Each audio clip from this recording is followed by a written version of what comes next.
Salam saudaraku semua kekasih Kristus. Puji Tuhan, kita tetap diberikan kekuatan, kesehatan sampai hari ini juga. Biarlah setiap hari kita tetap mengingat, merenungkan dan melakukan firman Tuhan. Maka hari ini pun dengan situasi yang kita hadapi sekarang ini, biarlah terus kita dituntun oleh firman Tuhan. Sehingga apa yang terjadi dengan akhir-akhir ini, situasi yang sangat-sangat mengkhawatirkan atau situasi yang dialami oleh seluruh dunia dengan adanya wabah virus corona ini. Nah, kita mau melihat bagaimana sih sebenarnya kita menanggapi atau kita bertindak atau kita beriman sesuai dengan iman percaya kita dalam menghadapi virus corona ini. Kita melihat awal ya, secara global kita lihat dulu bahwa virus corona ini yang terlibat di dalamnya itu kalau di Indonesia ini tentu tidak beda dengan di negara luar juga. Virus corona ini sudah melibatkan ilmu pengetahuan. Maksudnya seperti apa? Secara ilmu pengetahuan, profesor, doktor, tenaga medis ya sudah meneliti virus corona ini seperti apa dan bagaimana virus corona ini untuk mengatasinya. Nah, ini semuanya sudah terlibat. Yang kedua, pemerintah di masing-masing negara sudah terlibat. Pemerintah ini juga ya menetapkan segala sesuatu mengenai virus corona ini tidak semerta-merta langsung membuat suatu keputusan tanpa mempertimbangkan banyak hal. Pemerintah tidak begitu, tapi pemerintah ini sudah mempertimbangkan dari sisi ekonomi, sisi politik negara, dan juga sosial, dan yang penting perlindungan terhadap rakyatnya. Nah, ini sudah terlibat di dalam urusan virus corona ini. Terus yang ketiga yang terlibat juga itu mengenai organisasi kerohanian atau instansi kerohanian, agama. Ya, baik Islam, Kristen, Buddha, Hindu, dan lainnya sudah terlibat untuk menanggapi ini. Yang keempat itu iman, orang percaya atau kekristenan yang sejati. Nah, ini juga sudah terlibat di dalamnya. Maka saudaraku sekalian, ini sangat-sangat penting kita untuk saling berbagi ya, saling berbagi untuk menguatkan kita, untuk memberikan hikmat juga bagi kita, pengetahuan yang lebih lagi di dalam menanggapi ini sehingga tidak gegabah dalam kita mengatakan sesuatu, dalam kita melakukan sesuatu. Nah, tadi kita sudah terlibat di dalam virus corona ini ada ilmu pengetahuan. Apa kata ilmu pengetahuan mengenai virus corona? Virus corona dikatakan oleh ilmu pengetahuan sangat mematikan. Dan memang sudah banyak buktinya. Orang yang terjangkit banyak yang meninggal. Nah, selain itu ilmu pengetahuan mengatakan bahwa virus corona sangat susah di tracing atau dilacak penularannya. Karena apa? Tidak langsung kelihatan. Ya, memakan beberapa hari, 7 hari dulu baru kelihatan gejala-gejalanya. Ilmu pengetahuan juga mengatakan bahwa virus corona sampai dengan sekarang belum ada vaksin yang ampuh, yang benar-benar bisa menanggulanginya. Nah, inilah yang sudah diteliti, sudah dilakukan secara ilmu pengetahuan manusia. Sebagaimana pintar-pintarnya pun manusia di atas muka bumi ini, inilah yang sudah diutarakan dan inilah pendapat yang sudah mereka rilis kepada seluruh masyarakat. Nah, kita lihat dari sisi pemerintah. Bagaimana pemerintah terlibat dan menanggapi? Nah, pemerintah mempertimbangkan secara global terhadap ekonomi, politik, dan lain-lain dan mencari solusi mengatasi virus corona ini. Ya, dia sudah terlibat secara ilmu pengetahuan, sudah dia libatkan ilmu pengetahuan. Dan secara pencegahan pun ya sesuai dengan saran daripada ilmu pengetahuan yaitu kedokteran, maka pemerintah pun sudah menerapkan supaya bisa mencegah penyebaran virus corona ini. Nah, ini sudah berjalan seirama dengan ilmu pengetahuan dari sisi kedokteran. Nah, bagaimana kekristenan menanggapi ini yang kadang masih banyak yang bertolak belakang atau bisa kita katakan banyak yang sepakat dan tidak sepakat dengan apa yang pemerintah lakukan. Nah, kekristenan ini menanggapi dari tokoh agama, yaitu baik pendeta, rohaniawan, itu mereka berbeda pendapat juga. Ya, ada pendapat pertama mengatakan ya ikut aturan pemerintah. Diam di dalam rumah, beribadah secara online. Tetapi ada juga ya sama-sama rohaniawan atau pendeta atau semacamnya, ya. Ada yang berpendapat bahwa tetap harus melakukan kegiatan kerohanian seperti biasa, berjemaah, ya, berkumpul. Nah, ini yang menjadi suatu hal yang membingungkan bagi orang-orang, terutama orang-orang yang beragama, atau kalau kita persempit lagi bagi orang Kristen, ya, ini juga membingungkan karena antara pendeta satu dengan pendeta yang lain itu masih berbeda pendapat. Padahal mereka ini adalah panutan jemaat, panutan orang-orang percaya yang mereka punya banyak jemaat dan tentu mereka namanya juga sudah terkenal. Nah, itu. Nah, dari sisi ini kedua ini yang membuat bingung ini, maka saya mencoba ya untuk merenungkan hal ini dengan hikmat Tuhan, tentunya menanggapi beberapa poin yang akan saya mau bagikan buat kita.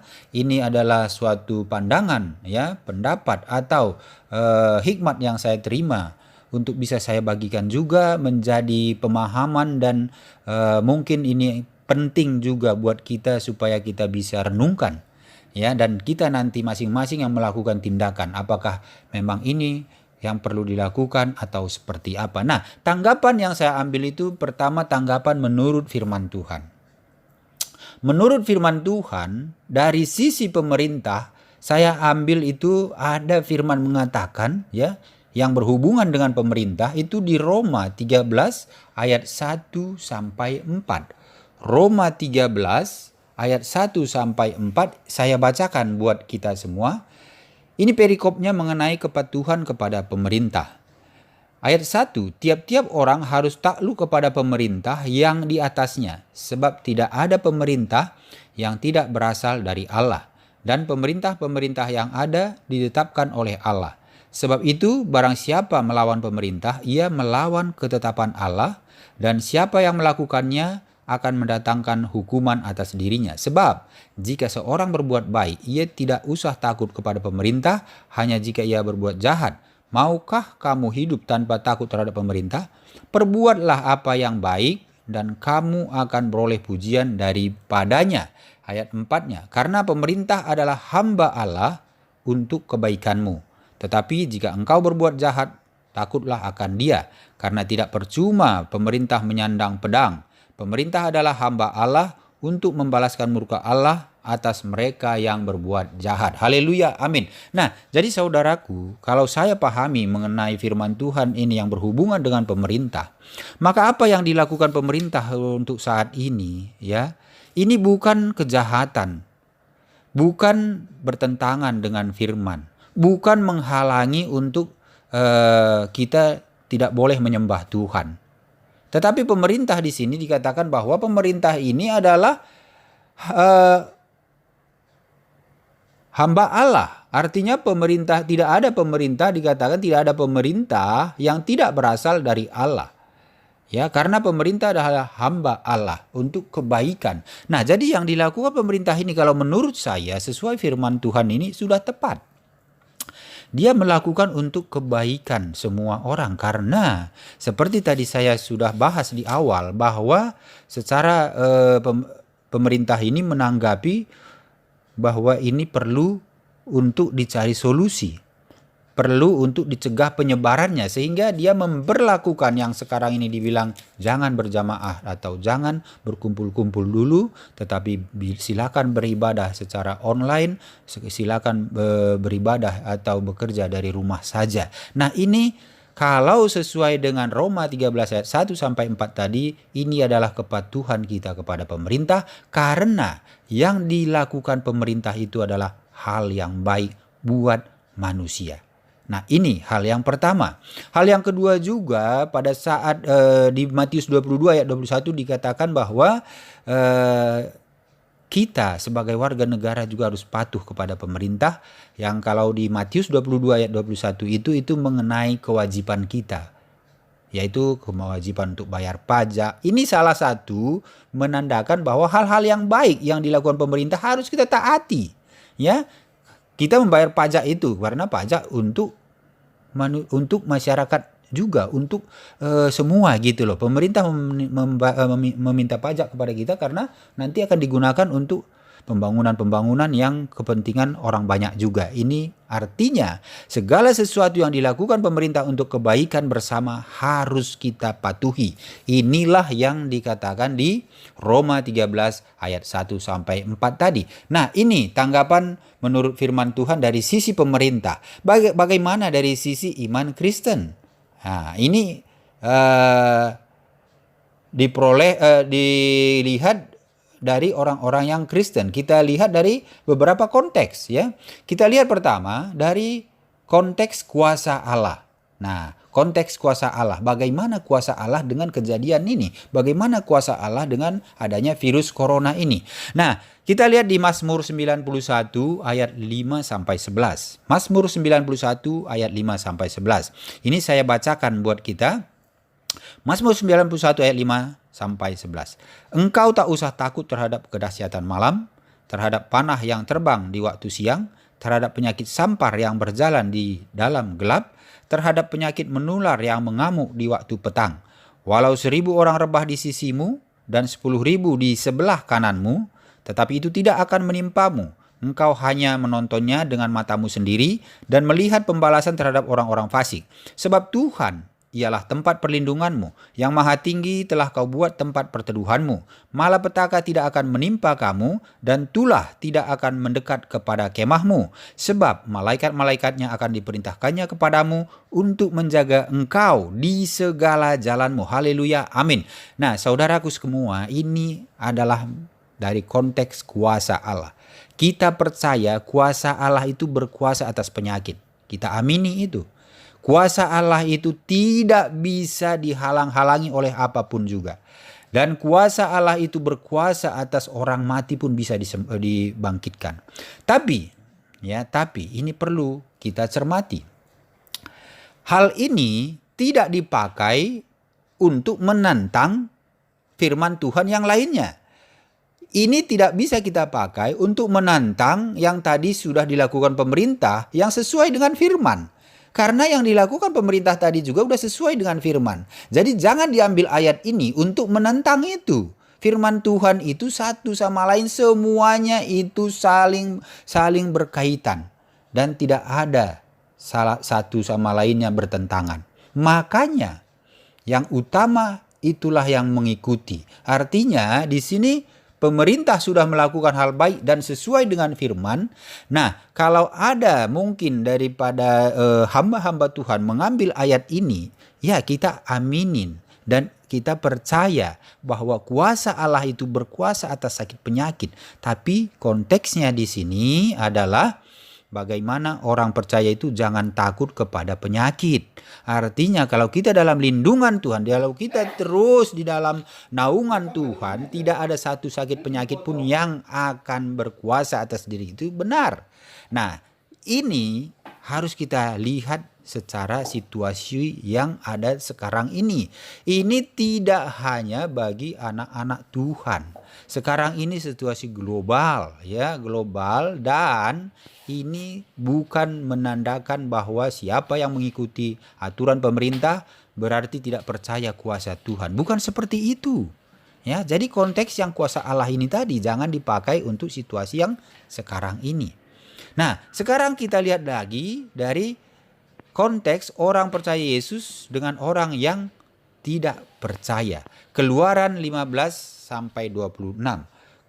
Keluaran 15 ayat 26.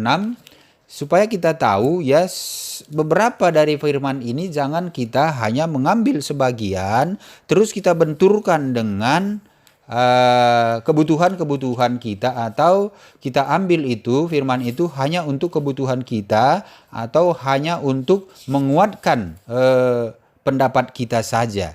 Nah, itu tidak boleh seperti itu. Harus secara menyeluruh kita memahami firman ini, karena firman ini tidak ada yang bertentangan. Keluaran 15 ayat 26.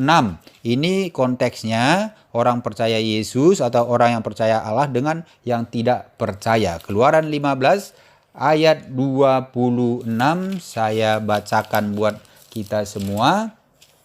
Keluaran 15 ayat 26.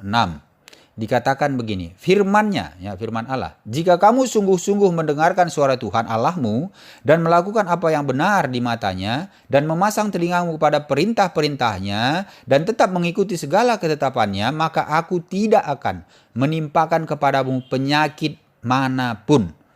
Aku, kata Allah, tidak akan menimpakan kepadamu penyakit manapun yang telah kutimpakan kepada orang Mesir, sebab aku Tuhanlah yang menyembuhkan engkau. Nah, ini konteksnya orang percaya Yesus, Allah sama dengan orang yang tidak percaya. Nah, jadi ini banyak hal yang nanti kita lihat di firman Tuhan ini mengenai kuasa Tuhan, perlindungan Tuhan kepada sakit penyakit atau kepada situasi-situasi yang kadang mungkin bisa dibilang ya untuk melemahkan iman kita gitu. Tapi ini sekarang yang kita hadapi virus corona ini bukan yang dilakukan pemerintah, ini bukan untuk melemahkan iman atau menguji iman kita, tidak. Tadi sudah saya bacakan yang pertama tadi bahwa di Roma 13:1 sampai 4 itu benar-benar yang dilakukan pemerintah adalah untuk kebaikan semua orang. Jadi segala sesuatu untuk yang dilakukan pemerintah untuk kebaikan semua orang itu patut kita hargai dan patuh. Dan kita pun sudah dikasih tahu oleh firman Tuhan, pemerintah adalah hamba Allah. Tidak ada satu pun pemerintah yang bukan dari Allah. Itu sudah di firman Tuhan di Roma 13 ayat 1 sampai 4 tadi. Nah, sekarang kita lihat dari konteks sesuatu terjadi untuk kemuliaan atau untuk memuliakan Allah. Jadi ada juga sesuatu itu terjadi supaya nama Tuhan dimuliakan, supaya nama Tuhan ditinggikan. Jadi banyak konteks yang harus kita pahami, tidak hanya serta-merta ayat itu cocok kita ambil. Nah, Yohanes 11 ayat 4. Yohanes 11 ayat 4 itu konteksnya sesuatu terjadi untuk memuliakan Tuhan. Yohanes 11 ayat 4 saya bacakan buat kita semua. Yohanes 11 ayat 4 dikatakan begini. Ketika Yesus mendengar kabar itu, ia berkata, penyakit itu tidak akan membawa kematian, tetapi akan menyatakan kemuliaan Allah, sebab oleh penyakit itu anak Allah akan dimuliakan. Nah, saudara sekalian, ini harus kita pahami, ini pada saat Lazarus dibangkitkan.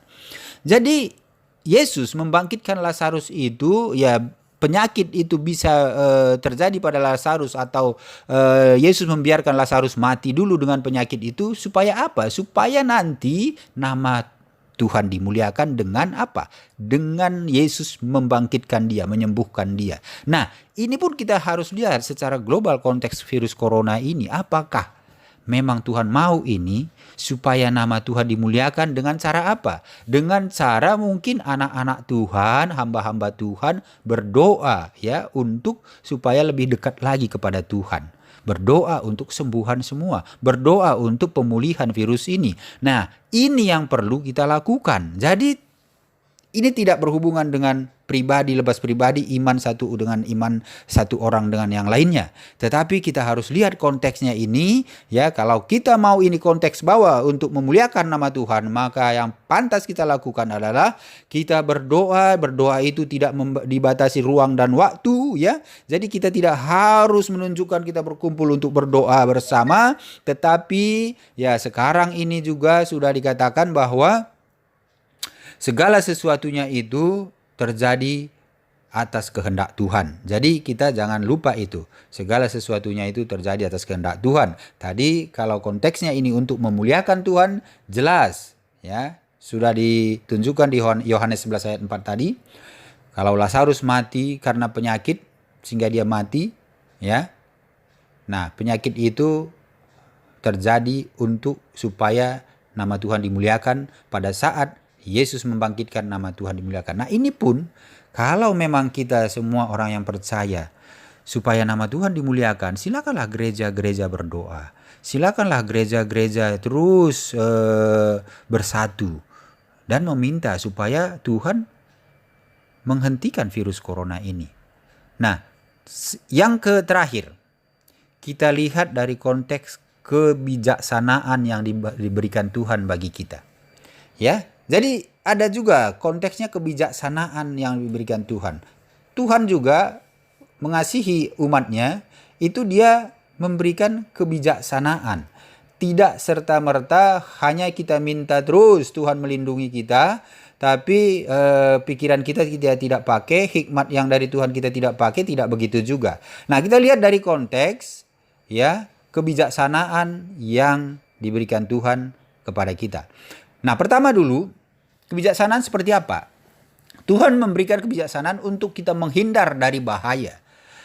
Amsal 22 ayat 3 kita baca. Ini namanya kita orang yang bijaksana karena Tuhan memberikan itu bagi kita sehingga kita menghindar dari bahaya, bukan menantang bahaya. Nah, menghindar dari bahaya. Amsal 22 ayat 3 dikatakan begini. Kalau orang bijak melihat malapetaka, bersembunyilah ia. Tetapi orang yang tak berpengalaman berjalan terus lalu kena celaka. Kekasih Kristus, ini jelas sekali ya. Tuhan mau kita menjadi orang yang bijak. Jadi kalau kita orang yang bijak, kita tidak menantang bahaya, tidak menantang malapetaka, tapi kalau kita sudah tahu ada malapetaka atau ada bahaya di depan, ya menghindar. Jangan jago-jagoan ya, jangan jago-jagoan, oh saya ini hamba Tuhan, saya ini penuh Roh Kudus. Bahaya apapun di depan, tembus. Nah, Tuhan bilang bijaksana. Kalau itu tidak ada artinya buat Tuhan, jangan lakukan. Ya. Kalau hanya untuk menunjukkan kehebatan dan kerohanianmu, jangan lakukan, kamu akan kena celaka. Nah, inilah makanya dibilang di Amsal 22 ayat 3 tadi, kalau orang bijak melihat malapetaka, bersembunyilah ia, bukan karena takut, tapi karena hikmat. Nah, Kisah Rasul 9 ayat 23 sampai 25 juga mengatakan Paulus itu orang yang paling dipakai Tuhan di dalam perjanjian baru, hampir separuh dia punya tulisan ya. Jadi dia yang dekat dengan Tuhan dan dipakai Tuhan luar biasa. Paulus sendiri bilang di Kisah 9 ayat 23 sampai 25, kalau saudara baca nanti, Paulus itu menghindar dari orang-orang yang mau membunuh dia. Nah, kenapa dia nggak bilang, oh saya kan hamba Tuhan, ayo siapa yang mau membunuh saya, malaikat Tuhan akan menampar lalu mati nanti semua. Apakah begitu? Tidak, karena Paulus penuh dengan hikmat Tuhan. Jadi dia menghindar. Yesus sendiri, saudaraku, ini Yesus sendiri. Di Matius 2 ayat 13, ya, pada saat Yesus lahir waktu itu kan Raja Herodes mau membunuh dia. Anak-anak yang umur 2 tahun bawah dibunuh. Nah, Allah ya, melalui malaikatnya menyatakan kepada Yusuf dan Maria bahwa anak itu pergi lari ke Mesir, menghindar. Nah, ini Yesus sendiri yang mana kita percaya Allah, dia menghindar. Jangan kita ini jadi jago-jagoan, tapi kita lihatlah firman itu secara menyeluruh. Kita lihat semuanya secara global sehingga satu kesatuan yang indah. Ya, sehingga kita lebih bijaksana dalam menanggapi. Saudaraku semua di dalam kasih Kristus, saya percaya ya kita semua berpengetahuan. Saya percaya kita semua diberikan Tuhan hikmat. Saya percaya kita semua dikasihi Tuhan. Maka marilah kita menanggapi virus corona ini dengan hikmat Tuhan. Kita menanggapi dengan tuntunan Roh Kudus. Sehingga benar-benar ya apa jadi tindakan kita itu adalah tindakan yang dibenarkan Tuhan atau tindakan yang sesuai dengan kehendak Tuhan Yesus. Demikian yang bisa saya sampaikan untuk siang sore hari ini. Tuhan Yesus memberkati saudara dan saya. Biarlah nama Tuhan dimuliakan. Haleluya. Amin.